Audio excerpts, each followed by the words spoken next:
Faster. Oh my gosh! Give me my mic back. Miss, give me mine. That's mine. Okay, give it to me.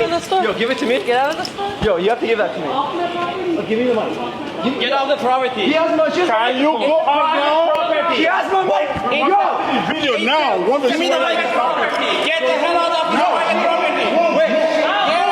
Move. Get out. Okay. Go.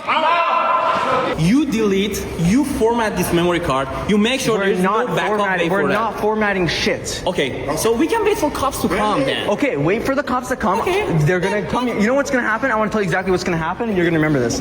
Cops are gonna come. She's gonna give us our microphone, and we're gonna leave. Okay. And then you're gonna waste all of our time. Oh, no, that's okay. We have all the amount of time in the world. So this is like 24/7 hour business. So you're just bored, like you have nothing to do. Oh yeah, I don't have anything. I'm getting paid hourly, man. Is that the mic? Do you have the mic? Thank you, man. Hey, She's not allowed to take this. she's not allowed to take it, right?